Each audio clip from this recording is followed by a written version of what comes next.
La he notado en este viaje, lo que le he notado encarecerse mucho en los últimos tiempos.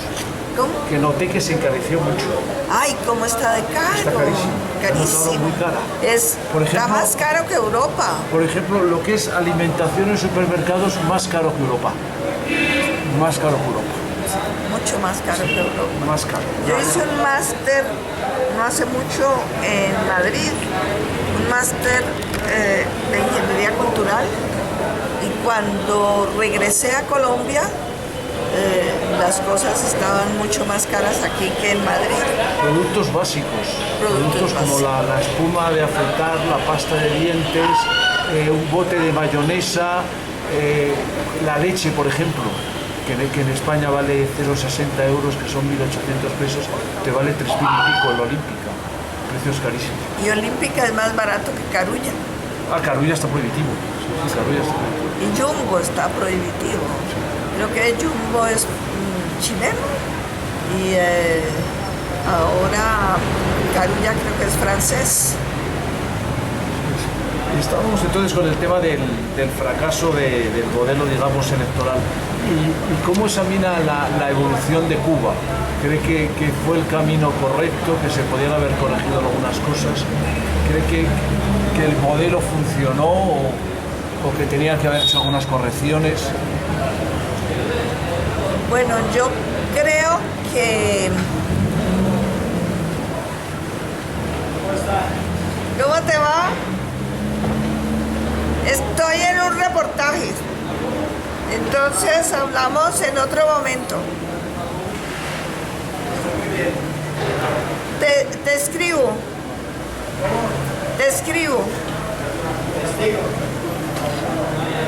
No me entendió, testigo. No lo entendió. Se le estaba preguntando sobre Cuba, ¿no? ¿Cómo ve la evolución? Lo que ha pasado con Obama también. Bueno,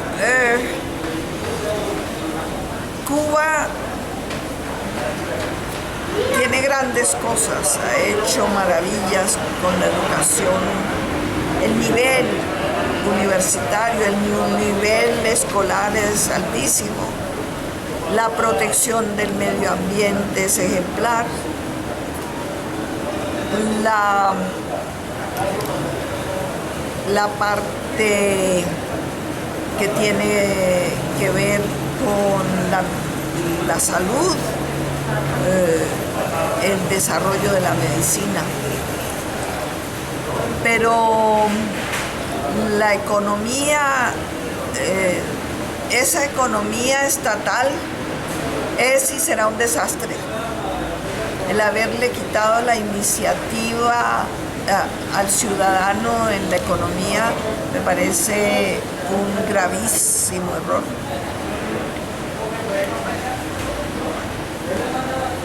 Me parece, yo no estoy de acuerdo en el partido único, me parece importantísima la oposición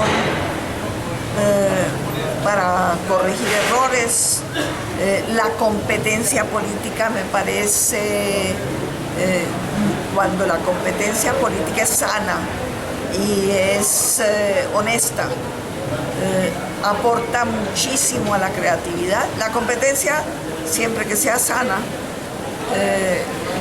siempre que no sea dolosa, como sucede en Colombia, es creativa. La libertad de pensamiento, el pensamiento único me parece abominable.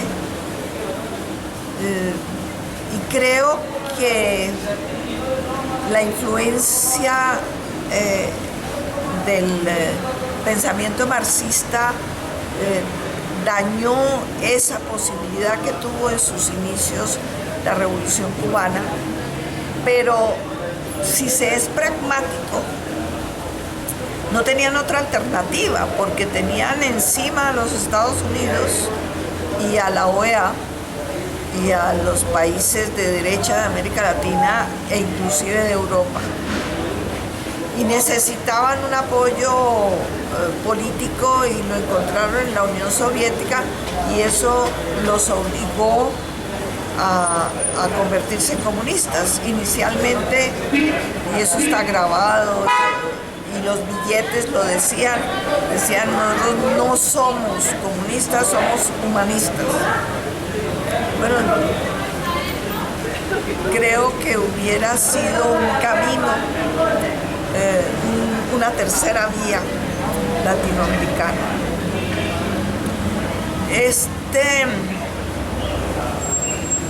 Este retroceso en el modelo absoluto económico comunista, yo no digo que sea un retroceso económico, sino un mea culpa del modelo absolutista comunista que tenían, me parece un peligro en este momento. ¿Existía otra alternativa? Yo pienso que tal vez no. La globalización llevará indefectiblemente a la implosión del capitalismo. Pero va a ser una época muy difícil, de muy pocas posibilidades de lucha liberadora de los pueblos, porque la lucha guerrillera ya no es viable, la lucha electoral tampoco, y queda un solo camino, que es un camino atroz y que hay que rechazar. La única vía para acorralar al enemigo cuando se es insurgente en este momento es el terrorismo, y eso es terrorífico. De modo que vamos a pasar tiempos difíciles. En el caso colombiano, el proceso de paz, soy muy pesimista, porque el proceso de paz es un acuerdo que llevó a desmovilizar a la guerrilla, desmovilizarse de las zonas mineras. Si el objetivo del gobierno no era conseguir el fin del conflicto armado y parar los asesinatos, los secuestros, sino que, dado el modelo de globalización, necesitaban liberar los terrenos mineros, y para eso necesitaban el desplazamiento de la guerrilla.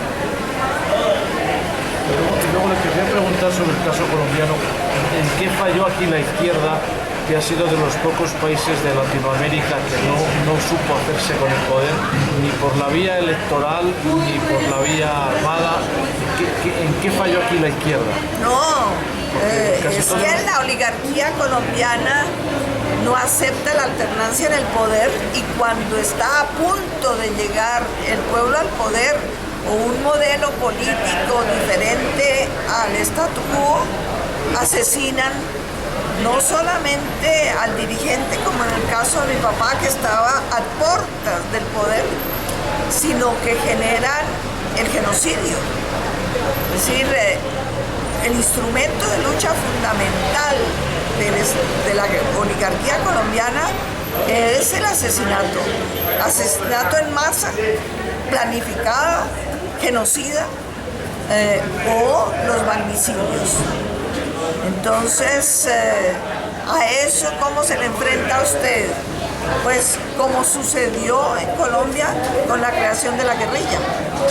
La guerrilla que no ha terminado, porque el ELN no se ha desmovilizado y está en un proceso de negociación mucho más duro que el de las FARC.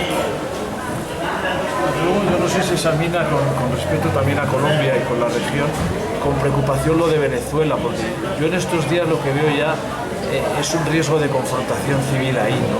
Con dos grupos claramente definidos, ¿no? Es una situación muy, muy preocupante, que no se ve. A eso lo quieren llevar.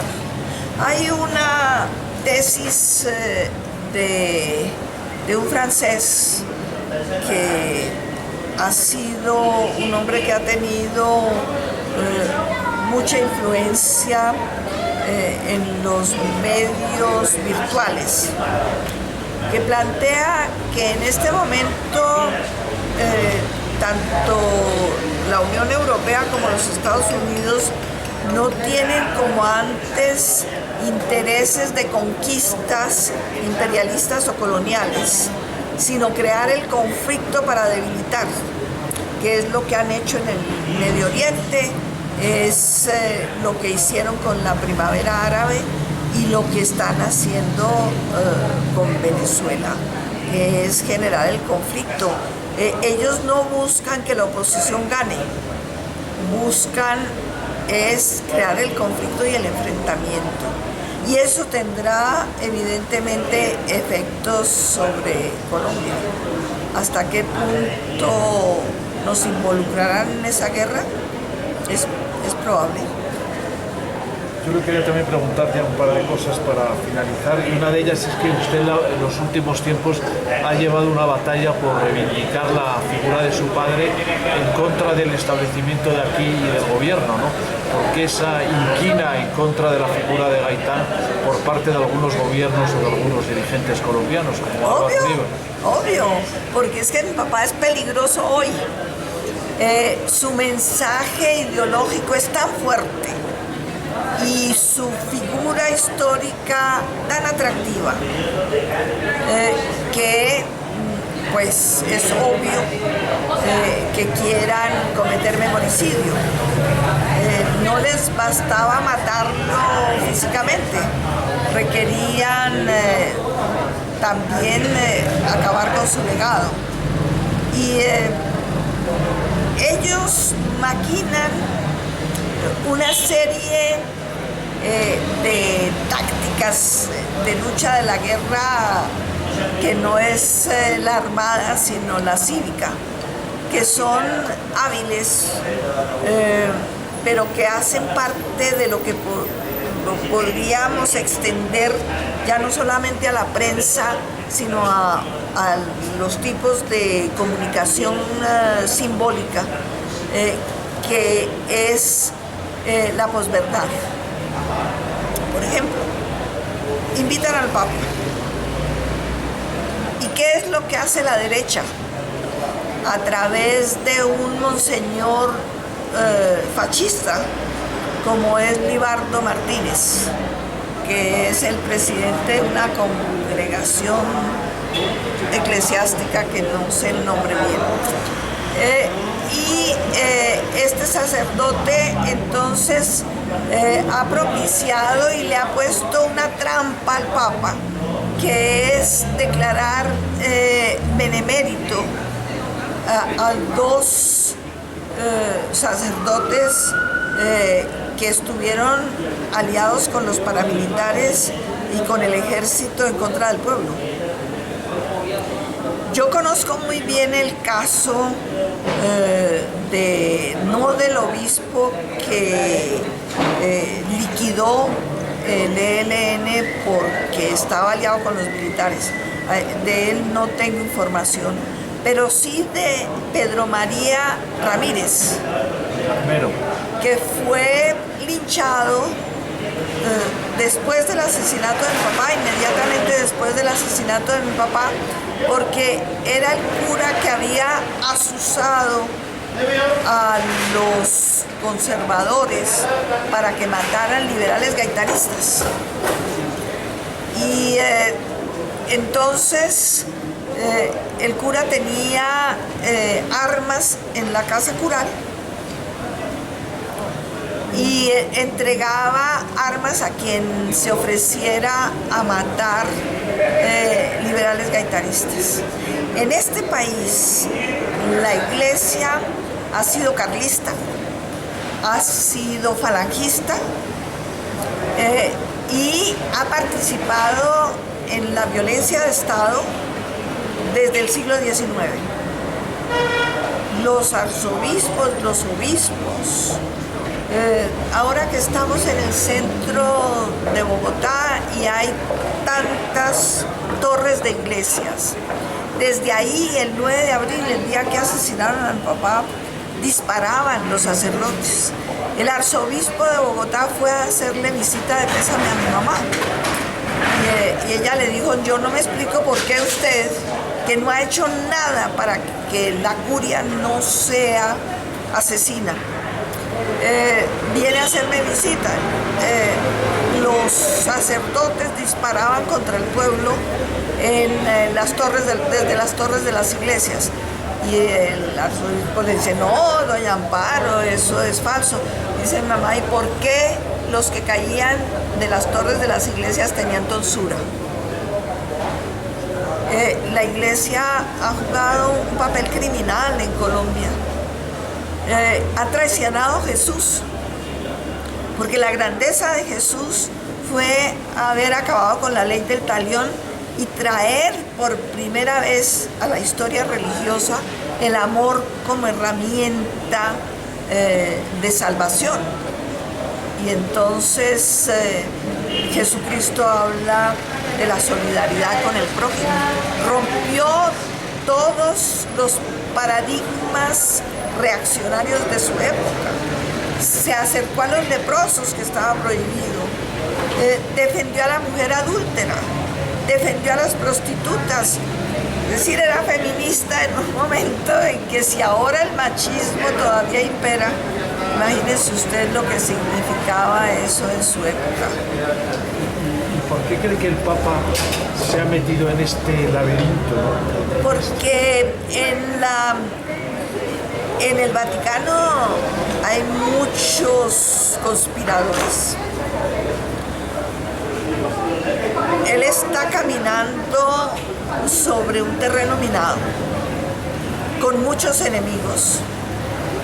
Y ahora estamos en una campaña en Colombia para que el Papa se entere